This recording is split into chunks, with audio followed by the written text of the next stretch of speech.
नमस्ते। आज बात करेंगे एक खास तरह के मेडिकेटेड टॉपिकल ट्रीटमेंट की, जिसे आमतौर पर ट्रिपल कॉम्बिनेशन क्रीम कहा जाता है। हम ये समझेंगे कि इसके अंदर क्या है, ये काम कैसे करती है और इसका इस्तेमाल किन चीज़ों के लिए होता है। लेकिन आगे बढ़ने से पहले एक बात साफ कर दें, ये सारी जानकारी सिर्फ एजुकेशनल पर्पस के लिए है। ये किसी भी तरह से प्रोफेशनल मेडिकल एडवाइस की जगह नहीं ले सकती। तो इस पूरे विश्लेषण में हम क्या क्या देखने वाले हैं? पहले, क्रीम के 3 मेन इंग्रेडिएंट्स, फिर ये तीनों मिलकर काम कैसे करते हैं, इसके कॉमन यूज क्या है, इसे लगाने का सही तरीका क्या है, और आखिर में सेफ्टी और कुछ जरूरी बातें। ठीक है, तो चलिए सीधे मुद्दे पर आते हैं और देखते हैं कि इस क्रीम में ऐसा क्या है जो इसे इतना असरदार बनाता है। तो इस क्रीम में 3 एक्टिव इंग्रेडिएंट्स हैं और ये तीनों एक टीम की तरह काम करते हैं। पहला है हाइड्रोक्विनोन, जो एक स्किन लाइटनिंग एजेंट है। दूसरा है ट्रेटिनोइन, जो विटामिन ए का ही एक रूप है और स्किन को रिन्यू करता है। और तीसरा है मोमेटाजोन फ्यूरोइड, ये कॉर्टिकोस्टेरॉइड है जो सूजन को कंट्रोल करता है। हाइड्रोक्विनोन का काम करने का तरीका काफी दिलचस्प है। ये सीधे पिगमेंटेशन की जड़ पर काम करता है। समझिए कि हमारी स्किन में मेलेनिन यानी कलर बनाने के लिए एक एंजाइम जरूरी होता है जिसका नाम है टायरोसिनेज। हाइड्रोक्विनोन इसी एंजाइम को ब्लॉक कर देता है। आसान भाषा में ये नए काले धब्बों को बनने से ही रोक देता है।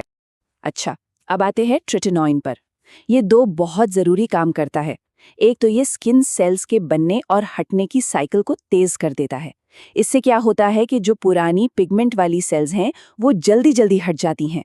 दूसरा, ये एक तरह से दरवाज़ा खोलता है जिससे हाइड्रोक्विनोन स्किन में और गहराई तक जाकर बेहतर काम कर पाता है।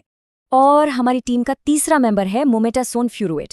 ये कॉर्टिकोस्टेरॉइड है और इसका रोल एक सपोर्टिंग एक्टर जैसा है। देखिए, कभी कभी हाइड्रोक्विनोन और ट्रेटिनोइन से स्किन में थोड़ी इरिटेशन हो सकती है, तो मोमेटासोन इसी सूजन, रेडनेस और जलन को शांत करके स्किन को आराम देता है।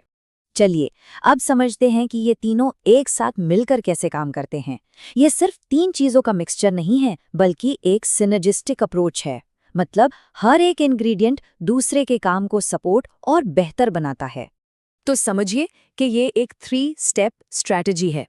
स्टेप 1, हाइड्रोक्विनोन ने पिगमेंट बनाने वाली फैक्ट्री पर ही ताला लगा दिया। स्टेप 2, ट्रेटिनोइन ने पहले से मौजूद पिगमेंट वाली सेल्स को बाहर निकालने का काम तेज कर दिया। और स्टेप 3, मोमेटाजोन ने ये पक्का किया कि इस पूरे प्रोसेस के दौरान स्किन शांत और आरामदायक रहे। तो एक बहुत ज़रूरी बात यह है कि ये क्रीम प्रॉब्लम की जड़ यानी ज़्यादा पिगमेंट बनना और ट्रीटमेंट के लक्षण यानी संभावित जलन दोनों को एक साथ मैनेज करती है। हाँ, और ये याद रखना भी बहुत ज़रूरी है कि ये एक मैनेजमेंट थेरेपी है, कोई परमानेंट इलाज नहीं। तो सवाल उठता है कि ये क्रीम असल में किन स्किन कंडीशंस में काम आती है। चलिए देखते हैं कि डॉक्टर्स इसे आमतौर पर कब प्रिस्क्राइब करते हैं। इसका सबसे प्राइमरी और सबसे ज़्यादा स्टडी किया गया यूज़ है मेलास्मा के ट्रीटमेंट के लिए। मेलास्मा एक बहुत कॉमन स्किन प्रॉब्लम है जिसमें चेहरे पर गहरे रंग के पैच बन जाते हैं। इसे कई बार प्रेगनेंसी मास्क भी कहते हैं क्योंकि ये अक्सर हार्मोनल चेंजेस के साथ देखा जाता है। मेलास्मा के अलावा भी डॉक्टर्स इसे दूसरी हाइपरपिगमेंटेशन की कंडीशंस के लिए दे सकते हैं, जैसे मुहासों के बाद रह जाने वाले काले निशान, कुछ तरह के स्कार्स या फिर धूप से होने वाले डार्क स्पॉट्स। लेकिन जाहिर है ये हमेशा किसी डॉक्टर के सुपरविजन में ही होना चाहिए।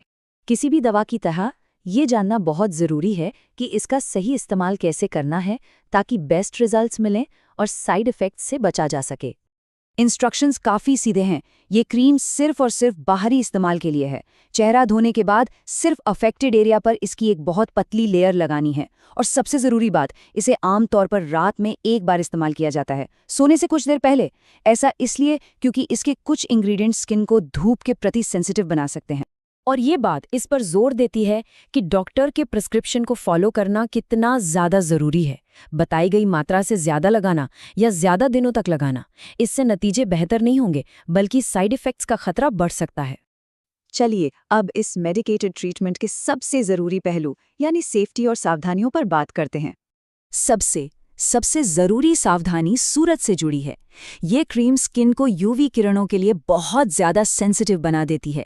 इसलिए जब तक ट्रीटमेंट चल रहा है, रोज़ाना ब्रॉड स्पेक्ट्रम सनस्क्रीन लगाना और सीधी धूप से बचना ये कोई ऑप्शन नहीं है, ये बिल्कुल ज़रूरी है। यहाँ 2 तरह के साइड इफ़ेक्ट्स को समझना ज़रूरी है। कुछ कॉमन साइड इफ़ेक्ट्स हैं, जैसे हल्की रेडनेस या ड्राइनेस, जो अक्सर टेम्परेरी होते हैं। लेकिन अगर इसे लंबे समय तक या गलत तरीके से इस्तेमाल किया जाए तो कुछ सीरियस रिस्क भी हो सकते हैं, जैसे स्किन का पतला होना या एक रेयर कंडीशन जिसे ओक्रोनोसिस कहते हैं, जिसमें स्किन असल में और डार्क हो जाती है। कुछ ऐसी कंडीशंस भी हैं जिनमें इस क्रीम का इस्तेमाल नहीं करना चाहिए, जैसे कि प्रेगनेंसी या ब्रेस्ट फीडिंग के दौरान, क्योंकि इसकी सेफ्टी के बारे में पूरी जानकारी नहीं है। इसे बच्चों पर या कटी फटी जली हुई स्किन पर भी इस्तेमाल नहीं किया जाना चाहिए। ठीक है, तो हमने काफ़ी कुछ जान लिया है। आइए जल्दी से इस पूरी बातचीत की सबसे ज़रूरी बातों को एक बार फिर से देख लेते हैं। 3 बातें जो याद रखनी है। पहली, ये एक पावरफुल 3-in-1 फॉर्मूला है जो हाइपर पिगमेंटेशन को मैनेज करता है। दूसरी, इसके तीनों इंग्रेडिएंट्स एक दूसरे के साथ मिलकर काम करते हैं, पिगमेंट रोकते हैं, स्किन रिन्यू करते हैं और सूजन शांत करते हैं। और तीसरी और सबसे ज़रूरी बात, इसके संभावित रिस्क्स की वजह से इसे हमेशा डॉक्टर की देखरेख में ही इस्तेमाल करना चाहिए। तो ये सब हमें एक आखिरी और सोचने वाले सवाल पर लाता है, क्या ये पावरफुल ट्रीटमेंट हर किसी के लिए सही है? और इसका सीधा सा जवाब है नहीं। सिर्फ एक क्वालिफाइड डॉक्टर या डर्मेटोलॉजिस्ट ही तय कर सकते हैं कि किसी की स्किन कंडीशन के लिए ये सही इलाज है या नहीं।